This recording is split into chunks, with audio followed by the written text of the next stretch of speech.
አልየው ነው የሚሸነው ወይስ ሚስት? ራሄል አይባ እኔ ልንገርሽ አይባ በጣም ልትሰማሽ ነው። አዎ አጋንንቱ ያሸናፋል። ወላሂ ትሙት በይ አይባቡች ማይት ጨርሰው አረታይ ጨርሰው ማይትም ተሻናለች አለብቻው ለባልየው ስለዚህ አራል ጨርሰው ነው ማኛ ሚስጥር ማቆዝ አረተስ ጨርሰው እኔ ነኝ እኮ ማቆዝ ተነገረው ለባልየው ደውሎ የነገረው ለማን ነው? ለሱሱ ነው ለዜድ?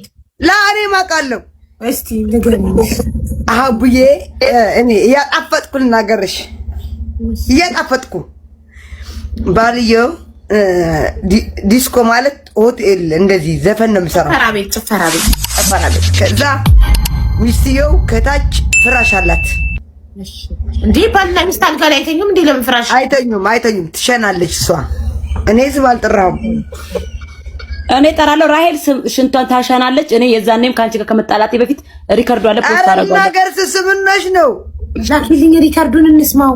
እሺ ነገር እንጂ እሺ ከነሽ እንትልክላታለሁ። ቆይ ምላሷ ላይ ቆምሽ ጉዳዩን የምታውቀው እሷ። በዛ ላይ መጥራታችን አታውቅም። እኔ ነው የማውቀው። አንቺ ያለሽው ስም መጥራታችን ስም ሲጠራ ነው የሚጣፍጠው። እችላለሁ። ራሄል ትሸናለች አልጋ ላይ ከዛ ባልየው ዘፋፍኖ ሲመጣ ሲያገኛት ሸንታ ፍራሽ ላይ ከዛ ሽበዲ ሲላት ግንኙነት ስጋ አያረጉም። ሸንታ ሁሉ ጊዜ እየሸናች እየሸኛት ሽንቷን እየለቀ አትሳቁ እየሸኛት ከዛ ምንድነው ሹ ሲላት ሹሹ ነው ሽንት ነው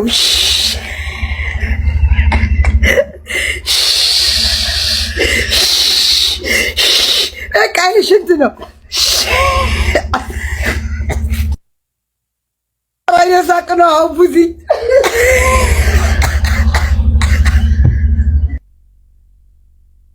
ተናገሪ ግን አልመላስሽ ላይ ወይ ቁም ነገር ላታወራ ተናገሪ ማለት ይኸውልሽ ፍሬና እሷ በጣም ጓደኛሞች አልነበሩ። ከዛ ምን ተፈጠረ? ጓደኛዬን ከኔ ጋር የምንኖር ማሂ የምትባል በጣም ወዳት ጓደኛ አለችኝ፣ እህቴ ነች። ከሷ ጋር ክለብ እንሂድ ብቻዬን መሄድ አልፈልግም ትላለች። ራሄል በጣም ፈሪ ናት ታውቂያለሽ። ከፍሬ ጋር ስለተጣሉ ፍሬ እንዳልደበድባት ፈርታ ጓደኛዬን እንሂድ ትላታለች። ከዛ እንሂድ ስትላት ከዛ እቺ አብራት ክለብ ትሄዳለች። ከዛ ክለብ ሄዱና አብረው እኔ ኢትዮጵያ ነበርኩ። ክለብ ሄዱና በማግስቱ በተኙበት ማሚ በእናትሽ ምን እንደሆንኩኝ አላቅም፣ ሽንቴን በህልሜ ፍሬን አይቻት ሽንቴን ሸናው አለቻት። ወላሂ ነው የምልሽ ስትላት ከዛ እና ታዲያ ምን ሆነሽ ነው ስትላት ፍሬን አይቼ ሽንቴ ያመለጠኝ አስደግማብኝውን አሳብደኝ አላቅም ሽንቴን እንድሸና አደረገችኝ ብላ እንግዲህ የራሷን ችግር ፍሬ ያደረገች ብላ ልታስወራ ለኛ በትነግረን ከዛ ለጓደኛዬ በትነግረን ጓደኛዬ ደግሞ ለኔ ነገረችኝ። ከዛ ፍሬ ወሬውን ስታመጣልኝ አንቺን ስታይሽ እኮ ሽንቴን ሸናው ብላለች ስላት ምን አባቷ እሷ ከድሮም ነው የምትሸናው ሽንቷን ፍራሽ አንጥፋ ቤቷ የምትተኛው ፍራሹ ሁሉ ጧጧት ፀሐይ ላይ የሚወጣው እኮ ሽንቷን ስለምትሸና ነው አለችኝ። እኔ ደግሞ አይቻለሁ ቤቷ አድሬ ብዙ ጊዜ መሬት ላይ 2 ክፍል ነው ቤቱ 2 ክፍል ስልሽ እንዲህ ኮሪደር አለ እዛ ጋር ባሏ ይተኛል እዚህ ጋር እሷ ትተኛለች። የሆነ ግንኙነት ሊፈጥሩ ሲሉ ብቻ ክላስ ትገባና ነው የምትወጣው። 2 ቤት ነው ያላት። ከዛ አንጥፋ የምትተኛው መሬት ላይ ነው። ሁሌ አይቻታለሁ እኔ ራሱ ቤቷ ሂጅ አድሬ አይቻታለሁ። እና ያን የምታደርግ እኮ ለዛ ነው። እስቲ እኔ ፊት ታውራ። ከዛ በኋላ ከሷ ጋር ደግሞ የሚያውቋት ልጆች ቢዝነስ የሚሰሩ የነበሩ ልጆች ከራሄል ጋር ራሄል በነገራችን ላይ ቢዝነስ ነበር የሚሰራው። አሁን ቲክቶክ ስለምሰራ ነው ያቆመችው። ቢዝነስ ነው የምሰራው። ከገነት ጋር የተጣማሙ ስራቸው ሙሉ ቤሩ ከዛ የዛ ሰዓት እንዴ ሽንቷን እኮ በፊትም ትሸናለች ብለው ሁሉም አወራባት። ከዛ በኋላ ይጋሹ አንድ ጥያቄ አለኝ። $400 ሰርቃ ሃምበርገር አለ የሚያሰረጃት ከአሚራ ሰርቃለች። ሌባ ናት። እሱን እኮ ተናግሬያለሁ። እኔ $100 ካሜራ $400 ከሁሉም ሰው ሰርቃለች። እንትን በሽታ ቢሆንስ የሚያሸናት በሽታ አይደለም አይባ ፈጣሪያን ስለካደችና ሐራም ስለምትሰራ አላህ ይቀጣሻል። አይባ ከወንድ ጋር ተኝተሽ ሽንትሽ ማምለጥ ማለት ከዚህ በላይ ቅጣት የለም። ሰርች አደርጋለሁ ጉግል ላይ ትልቅ ሰው የሚሸናበት ምክንያት ብዬ ማለት ምናልባት እንዳልሽው ጥንቆላው ምናምንም ይሆናል። ባይዘው ብዙ አንድ ነገር እንገርሽ እኔ ባይዘወይ ጠንቋይና ራሄል ቤጠራለሁ ጠንቋይዋና አንድ ሰፈር ነው። እኔ ሐራም የሚባለው በእግዚአብሔርም በምንም የማይፈቀደው ሽርሙጥና ነው አይደለም። ሽርሙጥና ችግር የለውም፣ እናትም ትሸርሙጣለች ለልጇ ማሳደግ ገባሽ?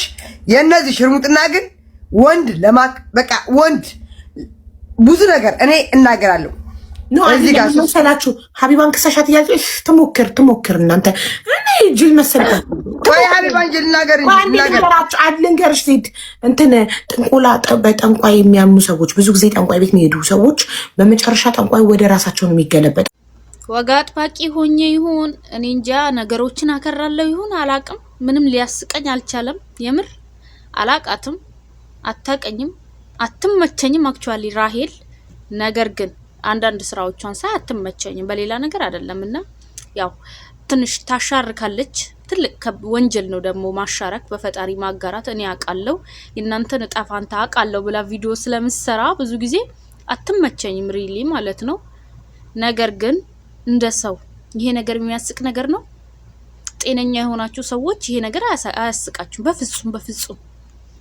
ወይኔ እንዴ ሰው እንዴት አልጋ ላይ ይሸናል ምናምን አይባልም። በሽታ እኮ ነው፣ በሽታ ነው። ልክ በህልማችን ማለት ነው የሆነ ነገር እንደምናደርገው ነው ህልም እየመሰላት ምሸናው ታውቃላችሁ። እኔ አሁን እንደዚህ ስትሉ ሁሉ ሰው የሚያወራውን ነገር ሁሉ ከሆነ ከራሱ ህይወት ጋር ምናምን አታገናኙ። እኔ እንደዚህ አይነት ነገር የለብኝም። ነገር ግን ያሳፍራል። ነገ ደግሞ መወልዳቸው ልጆች ምን እንደሚፈጠርባቸው አላውቅም። እና ነገ በኔ ነው ሲጀምር፣ ነገ እኔ ራሱ ከዚህ በኋላ የሚገጥመኝ ነገር አላውቅም። ይሄ የሚያስቅ ነገር አይደለም እንዴ! ምንድነው የና ላንቃ እስከሚል ድረስ መንጋጋት። በነገራችን ላይ ሀቢባ በጣም ገረመችኝ ወላሂ። አንዴ እንኳን አይታችኋት ከሆነ አልሳቀችም። ኦ ሚሳቅበትና ማይሳቅበት ነገር አለ። ይሄ በሽታ ነው፣ ትልቅ በሽታ። እንዴ ምን ያስቃል? ሲቀጥል ደግሞ አቤት ብቸኝነት ያለው ሰላም፣ አቤት ብቸኝነት። የሚዲያ ሰዎች ግን ጓደኝነት ባይመሰርቱ ማለት ነው ሚስጥራቸውን ነገ አውጥተው ስለሚያሰጡት የምር በጣም ባይቀራረቡ። ወይኔ ጉዴ ፈላ፣ ወይኔ ውርደት። ባሏ አምኗት ተቀብሏት የሚኖረው ጓደኞቿ ምን ቤት ናቸው? ይሄንን ነገር አውጥተው የሚናገሩባት። የምር ሁላቸውም ጤነኛ አይደሉም። በነገራችን ላይ እዚህ ሚዲያ ላይ ያሉት አብዛኛዎቹ ጤነኛ አይደሉም። የሆነ ተፈጥሯቸው የተወላገደ ለቪው ለጊፍት ብለው የሚያወሩትን ነገር የማያውቁ አብዛኛዎቹ ማለት ነው። ወይኔ ፈጣሪው። ለማንኛውም ቤተሰብ እየሆናችሁ ላይክ ሰብስክራይብ አድርጉልኝ እና ይቅር ይበለን ነው የሚባለው። እንደዚህ አይነት ነገር ስለሰማንም ስላየንም አላህ ይጠብቀን፣ አላህ ይጠብቃችሁ። ይሄ ፈጣሪ አታድርስብኝ ይቅር በለኝ ነው የሚባለው። አላዝንም አልፈርድም። ይሄ ነገር ከባድ ነው የምር። ይሄ በጣም ትልቅ ከባድ የሆነ በሽታ ስለሆነ ምንም አያስቅም፣ አያሳዝንም። ምክንያቱም አላቅም ፈጣሪ ያመጣባት ፈጣሪ ራሱ ያንሳላት፣ እሷንም ወደ ልቦና ይመልሳት። እኛ ደግሞ ሰዎች ላይ ልንፈርድ ማንም ስልጣን አልሰጠንም። እሷ በሰራችው ኃጢአት ራሷ ትጠይቅበት እንጂ እሷ ኃጢአት ስላለባት ነው እንደዚህ የሆነችው እንደዛ